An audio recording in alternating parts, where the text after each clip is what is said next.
Hello and welcome to our second day of COM 340 Rhetoric and Popular Culture. And today we are going to be talking about ideology. What and where is it? Basically, when it comes to ideology, it's the most basic building blocks of how we engage with our reality.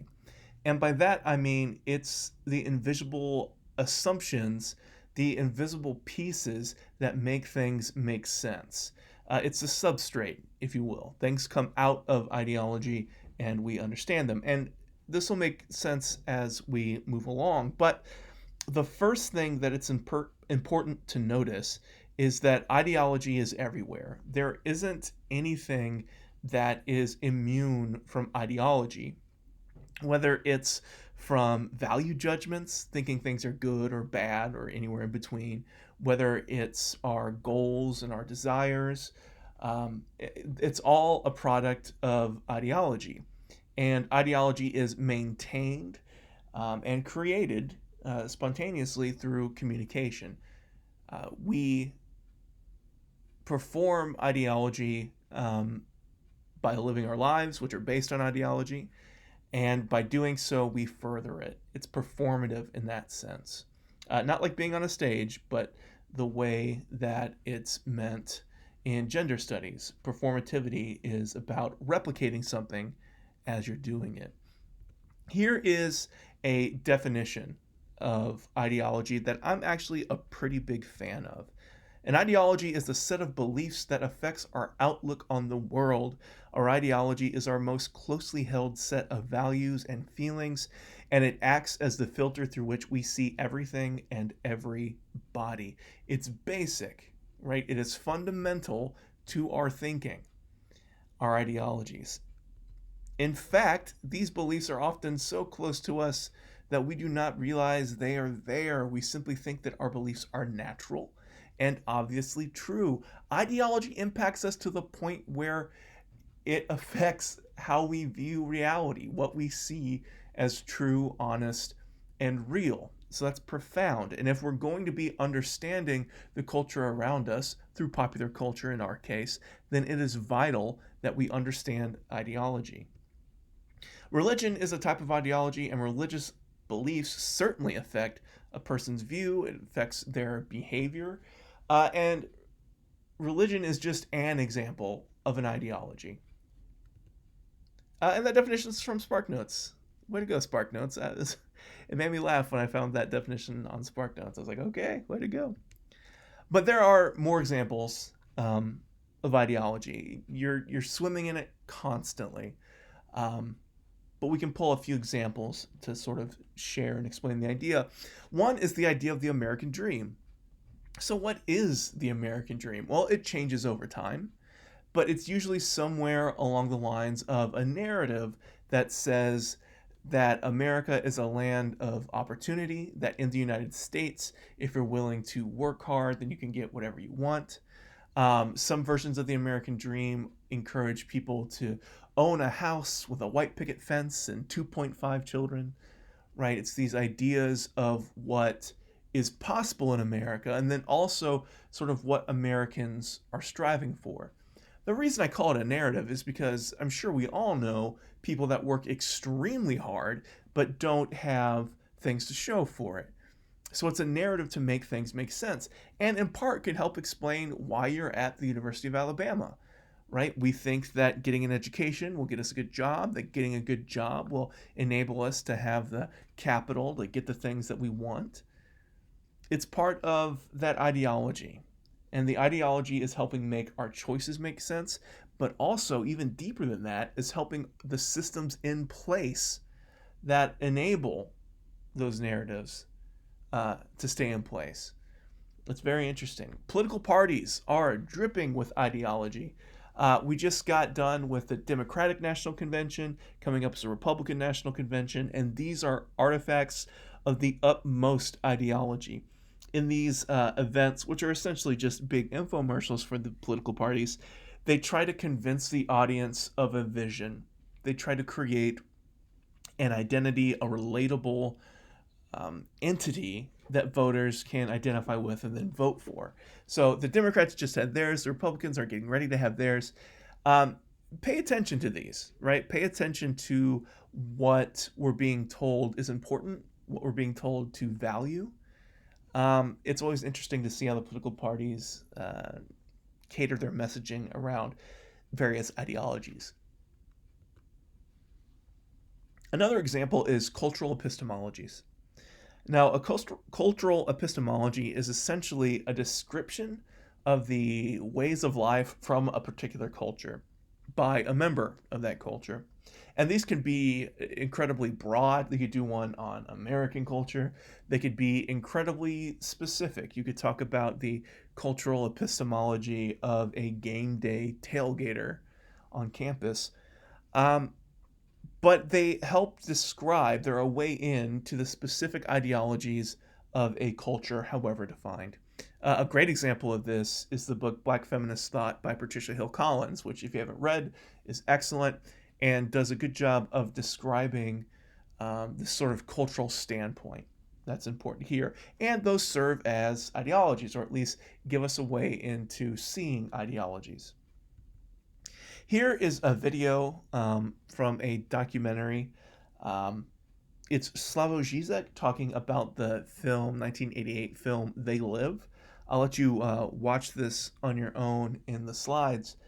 But essentially, They Live is a movie about this character named John Nada, played by Rowdy Roddy Piper, of all people, who finds these sunglasses and he puts them on, and it reveals all these hidden meanings and messagings that things have. For instance, he looks at some money, and when he has the glasses on, it says, "This is your God." Or he'll look at an advertisement for vacation, and he puts the glasses on, and it says, "Marry and reproduce."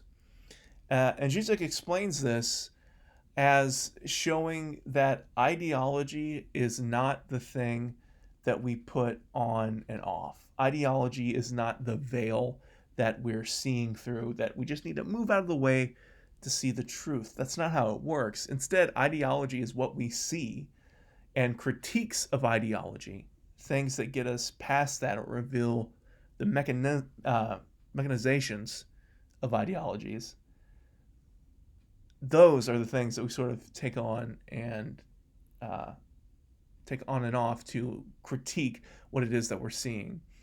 Our reality, what is real, what we consider actual, is very much made up of ideology. And so, in order to break from that, in order to see past the systems, in what can be a very violent process, right? It's not easy to critique yourself or your setting on those ways. But in order to critique that sort of like reality, we've got to have lenses, things that break us through and let us understand. But sometimes ideology isn't invisible, right? There are cases where ideology is readily apparent. A lot of times this is an advertisement, in part because advertisers, they're constantly having to think of new ideas, constantly having to advertise. And so sometimes things slip through the crack and almost feel like it's pulling back the curtain a little too far. So let's take a look at some of these examples. Here is an advertisement for Timberland boots, which are great boots. The advertisement says, "You're never going to be able to retire. Why should your boots?" On its face, this is an advertisement just talking about how tough Timberland boots are, right? That they're going to last a long time. But when we start to think about the ways that it's telling us it's going to last a long time, we get a little bit of a bleaker message. You're never going to be able to retire. That's kind of depressing, right? We sort of live with the assumption that you sort of put in your time, you put in your labor, and then you get to retire and enjoy your golden years.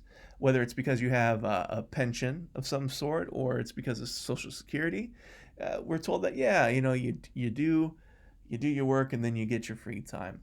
But we're seeing those apparatuses disintegrate. And so this advertisement is basically telling us you're going to have to work for the rest of your life. You're going to have to labor for the rest of your life. You should also have boots that'll last you a long time as well.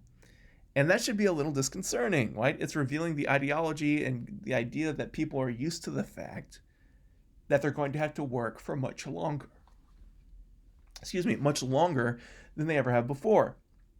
Or at least with these things that we have in place. And so it's revealing a little bit of the way that society works there.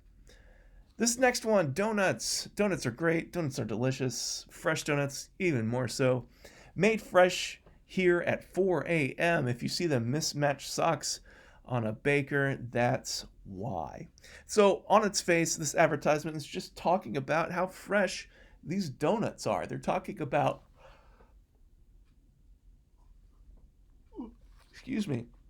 they're talking about just if you're on your way to work or whatever the case is, if you need fresh donuts early, this place has got your back, which is a fine thing. Like I said, fresh donuts are great.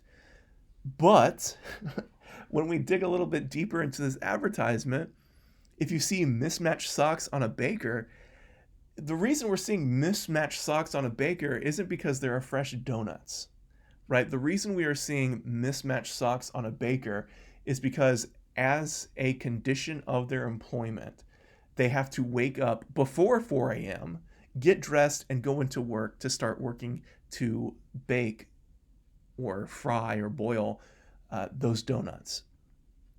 And so, sort of just behind, the curtain, as it were, peering through the cracks, is the idea that, well, if you want fresh donuts starting at 4 a.m., that means someone has to wake up and get there and making donuts by 4 a.m. This next one is an advertisement for Fiverr. Fiverr, if you've not heard of it, it's essentially a freelancing app where you can offer your services for a fee. Like you can finish someone's drawing, or you can perform a drum solo for them, or you can design a logo for them. Pretty much anything, right? And so it's an interesting app. And you can see under the logo here, it says, "In doers we trust." So people who are on the grind, so to speak, it's an app for that. But then if we look at the advertisement, it gets a little dystopian. You eat a coffee for lunch. You follow through on your follow through. Sleep deprivation is your drug of choice. You might be a doer. Those are terrible, dangerous habits, right? Only having a coffee for lunch is not healthy. That is not good for you. Sleep deprivation being a drug, right? Something you need to do something else. That's terrible. Sleep deprivation leaves us in such poor condition that it literally shortens our life, right? And so these things, they might be tokens that show how hard you work, but they're also very large tokens that show how unhealthy you're being. And the fact that we have a model here who just has some disheveled hair being the face for these activities should also concern us. It's basically showing that if you want to get ahead in today's society, in today's economic climate, that you have to put yourself in a position where health is on the back burner. That's a terrible message. That's a terrible message. You should not have to put yourself in danger in order to get ahead. But inadvertently, this advertisement essentially tells us that if we want to get ahead, that if we want to be considered a doer, that we've got to have these terrible, terrible, risky habits. All that is to say is that ideology exists. It's real, it's present, oftentimes invisible.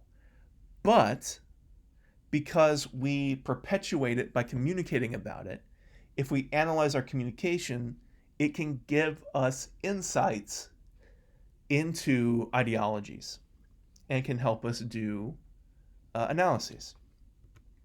So here, I'll let you watch this video on your own in the slides, but essentially here we have a popular culture analysis being performed by the character Bill in Kill Bill Volume 2. And he talks about Superman, and he notices some trends to Superman and then applies them a little bit broadly. The reason I like this analysis and that I call it an analysis is because it sort of represents what we want to do, with one big exception, right?